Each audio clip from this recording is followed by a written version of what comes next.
جی بالکل ہم یہ کر سکتے ہیں ہم. اگر آپ چاہیں تو اس کی ڈریسنگ کر سکتے ہیں. کیک رس کو آپ کرش کر کے اس کے اوپر بھی ڈال سکتے ہیں تاکہ وہ ایک اچھی سی لک آ جائے. اور جب اگر ڈریسنگ جی اور کسی بھی مشروب ہو یا کوئی بھی کھانا ہو, اگر اس کی ڈریسنگ بہت اچھی ہوئی ہوتی ہے تو دل چاہتا ہے کھانے کو یا پینے کو.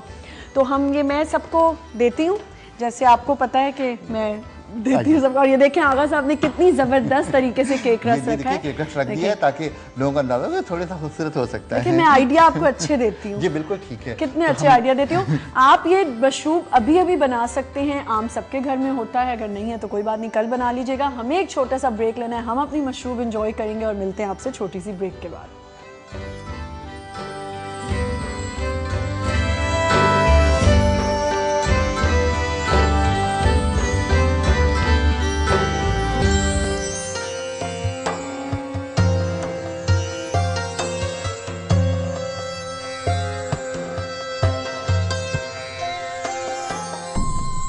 کچی مٹی تو مہکتی ہے جب رحمت برستی ہے, اور رب کی بے پایاں رحمت ہے جام پور کی چھوٹی سی بستی چاہ درخان والا کے حافظ غلام رسول پر, جو کچی مٹی کی کچی دیواروں کے حصار سے نکل کر اپنی خوش الحان اذان کے ذریعے کامیابی کی مضبوط بنیاد رکھنے میں کامیاب ہوا. اللہ اکبر اللہ اکبر.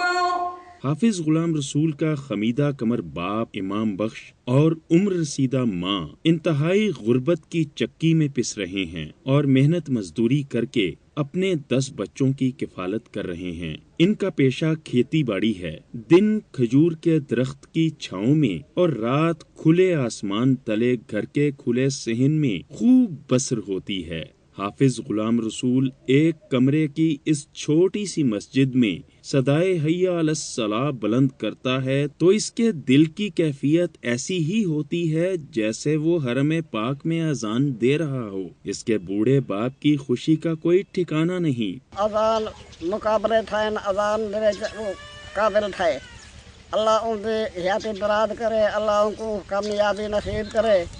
ساکو بڑی خوشی حاصل تھی. اللہ پاک نے ساکو کامیابی رہتے سے ایسا انہیں لوگ شامل تھے گئے. دنیا نیوز دیندے ہوتے ہیں, حج اور عمرے دی سعادت حاصل تھے سی. ساکو والدین اور اساتذہ کرام دی دعا دے صدقے اللہ پاک نے ساکو کامیابی رہتے سی.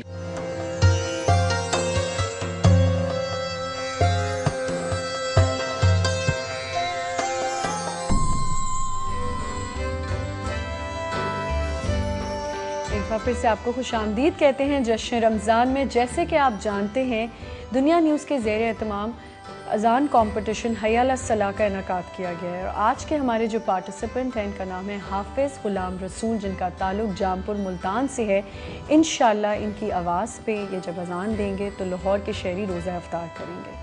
مطلب یہ ہمارا روٹین ہے. جس حی علی الصلاۃ کے پیکج میں جو لوگ ہمارے اذان دینے والے مؤذن ہیں ان کی اذان مغرب میں لاہور میں بالکل. اور آغا صاحب ماشاءاللہ سے بہت سے لوگ ہیں جو کوشش کرتے تھے لیکن نہیں ان کو موقع ملتا تھا, اور دنیا نیوز کے زیر اہتمام ان کو یہ موقع ملا. بہت موقع ملا اور بہت اچھی بات ہے. یہ ہمارا موضوع تھا آج ام المومنین حضرت عائشہ صدیقہ رضی اللہ تعالی عنہا. میں مفتی صاحب سے سوال کروں گا, جناب امہات المومنین کے درمیان حضرت عائشہ کو کیا خصوصی مقام اور اعزاز حاصل ہے, اور آپ نے امت مسلمہ کے لیے کیا کردار ادا کیا؟ سبحان. آغا صاحب دیکھیں, پہلے تو ہم ایک آپ کو وضاحت کر چکے ہیں کہ آپ کا ایک تشخص کوالٹی اور کمال یہ تھا کہ سوری میں آپ کی بات کاٹوں گا, وہ ایک بات ذرا خطرناک والی رہ گئی تھی, پہلے وہ پلیز کر دیجیے. وہ خطرناک والی بات جو تھی آغا صاحب, وہ بات یہ تھی کہ جس طرح میری محترمہ بہن نے اس بات کی آپ کو وضاحت کی کہ حضرت عائشہ رضی اللہ تعالیٰ عنہ کن علوم کا مجموعہ تھیں, اور پھر ہم نے آپ کو کچھ دلائل دیے کہ آپ مفسرہ بھی تھیں, محدثہ بھی تھیں, اور باقی معاملات بھی تھے. ہم جو خطرناک بات کرنا چاہتے ہیں ہم اس کو تھوڑا سا سہل کر دیتے ہیں تاکہ ہضم کرنا ہمارے ویورز کے لیے تھوڑا آسان ہو جائے. وہ بات یہ ہے کہ ہماری وہ بچیاں, ہماری وہ بہنیں جن کے نزدیک آج علم کی تعریف صرف یہ ہے کہ وہ یا تو BBA کی ڈگری لے لیں, یا MBA کی ڈگری لے لیں, یا انجینئرنگ کی ڈگری لے لیں, یا کوئی اور ایسی ریلیونٹ فیلڈ کی یا ریلیٹڈ فیلڈ کی ڈگری لے لیں, اور وہ اس کو سمجھتے ہیں کہ جی now we are going to be a well civilized people. ہم ان کو یہ بتا دینا چاہتے ہیں کہ دیکھیں آپ اس بات کو سمجھیں, جتنے لوگوں کو اللہ نے دنیا اور آخرت کی عزت عطا فرمائی ہے اس کی بنیاد علوم القرآن اور علوم الحدیث تھے. علم القرآن اور علم الحدیث وہ علوم تھے کہ جو بھی اس سے آراستہ ہوا اللہ رب العزت نے اس کو دنیا کی بھی عزت دینی، آخرت کی بھی دے دی. اور آج ام المومنین حضرت عائشہ رضی اللہ تعالی عنہا کا ذکر خیر جو ہم کرے جا رہے ہیں اور بار بار اس کے اوپر بات کر رہے ہیں، تو جہاں آپ کی ایک کوالٹی یہ تھی کہ آپ نبی علیہ الصلوۃ والسلام کی زوجہ محترمہ تھی، وہاں دوسرا سب سے بڑا کمال یہ تھا کہ آپ علوم الحدیث اور علم القرآن کی ماہر تھیں، اور لوگ آپ سے اکتساب فیض کرتے تھے، آج تک کر رہے ہیں اور قیامت تک کرتے رہیں گے.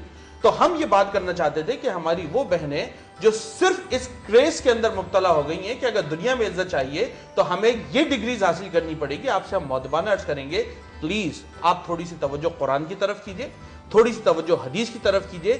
اگر کسی کو سیولائزڈ بننا ہے تو وہ قرآن اور حدیث اور اسلام کی تعلیمات آپ کو سیولائز بنا سکتی ہیں، دوسری تعلیمات آپ کو سیولائز نہیں بنا. بالکل صحیح کہہ رہے ہیں آپ. اور میں سمجھتا ہوں کہ جو لوگ ان ڈگریز کی طرف جاتے ہیں یہ دنیا کی طرف جا رہے ہیں، لیکن تھوڑی سی آخرت کی طرف بھی اور دنیا کو بھی دیکھنا ہے. تو یقیناً قرآن کو ہم کل پورا قرآن پہ پروگرام کر چکے ہیں، اور ہم امام شافعی کا بڑا خوبصورت قول آپ کو سنائیں. امام شافعی علیہ رحمہ فرماتے تھے، دیکھو بھئی علوم تو دو ہیں، فرمائے ایک علم الطب ہے، ایک علم الدین ہے.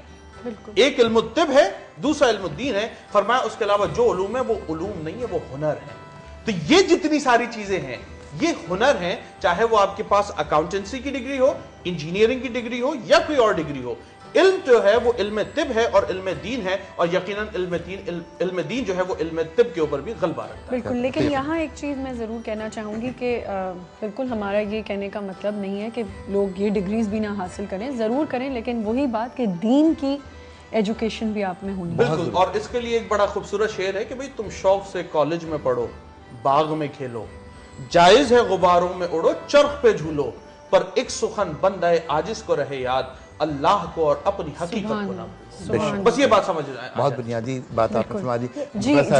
میں یہ کہہ رہی تھی کہ ابھی جیسے عمران مفتی صاحب نے یہ بات کہی کہ میں نے ابھی شروع میں یہ کہا تھا کہ جناب خدیجہ جو ہیں آپ کو اکنامک امپاورمنٹ کی مثال نظر آتی ہیں، اور جناب حضرت عائشہ صدیقہ رضی اللہ تعالیٰ عنہ آپ کو اکیڈمک ایکسیلنس کی مثال نظر آتی ہے. اور یہ وہ زمانہ تھا کہ جب دیکھیں آپ کے ارد گرد کا ماحول کیا تھا، عورتوں کی تعلیم کا کوئی بندوبست نہیں تھا. تو ایک خاتون جو کہ زوجہ رسول صلی اللہ علیہ وآلہ وسلم کی، یہ لبرل مطلب تعلیم حاصل کرنے کا یہ رواج جو تھا یہ اس وقت سے وہاں سے شروع ہوا. تو ہم لوگ جو آج یہ کہتے ہیں خواتین کی تعلیم کے بارے میں ہمارے یہاں یورپ کا یا یہ جو دوسرے لوگ ہیں جو ابھی کچھ دنوں سے 100 سال پہلے سے یہ کہنا شروع کہتے ہیں کہ ہم نے خواتین کو آزاد کیا، ہم نے خواتین کی تعلیم کو عام کیا.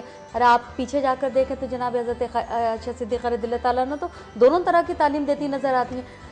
آپ صلی اللہ علیہ وآلہ وسلم کو جب خواتین کو کوئی مسائل درپیش آتے تھے تو جناب حضرت عائشہ صدیقہ کے ذریعے وہ مسائل پہنچایا کرتی تھی. ایک طرح سے یہ آپ کی آئلی زندگی کی رپورٹر تھی.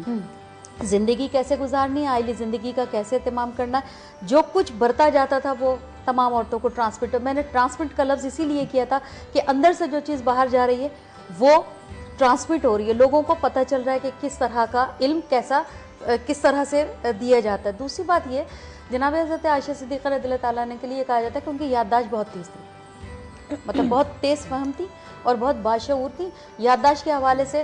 اور وہ جو کمسنی کے اندر جو ایک عالم ہوتا ہے کہ آپ صلی اللہ علیہ وسلم ایک مرتبہ وہاں سے گزرے تو دیکھا کہ آپ جو ہے اس وقت آپ کے پاس کچھ گھوڑے تھے، کھلونے گھوڑے کی صورت میں تھے. تو آپ صلی اللہ علیہ وسلم نے یہ فرمایا کہ عائشہ کیا گھوڑوں کے پر ہوتے ہیں؟ تو انہوں نے کہا گھوڑوں کے پر ہوتے ہیں. تو کہا کہ حضرت سلیمان علیہ السلام کے بھی تو پر تھے، اور اس وقت کمسنی کا بہت مطلب عالم تھا. تو اس کا مطلب یہ ہوا کہ اللہ تعالیٰ نے، میں نے جیسے شروع میں کہا تھا کہ رب العالمین کے در سے اپنا رشتہ استوار کرنا. دوسری ایک فضیلت یہ بھی آتی ہے کہ وہ پیدائشی مسلمان ہیں. ام رومان جو ان کی والدہ ہیں اور جناب حضرت ابوبکر صدیق، کتنا بڑا درجہ تھا، کتنا بڑا فضیلت کا درجہ ہے احترام کا کہ وہ خاتون محترم جو ہے وہ بائی برتھ آپ کو مسلم نظر آتی ہیں. اور پھر دوسری ایک اور بات یہ ہے کہ عمر کا توافت بہت ہے. اب آپ یہاں پر بی بی عائشہ کے ساتھ جب آپ موازنہ کرتے ہیں تو یہاں پر یہ بھی دیکھیے کہ پہلی شادی جو تھی آپ کی یا پہلی زوجیت میں جو خاتون تھی، عمروں کا ایک بہت بڑا وہاں عمر بہت زیادہ ہے، خاتون کی زیادہ تھی، یہاں عمر خاتون کی کم ہے. تو اب اگر آپ یہ دونوں وائس ورثہ کو دیکھیں تو آپ کو ایک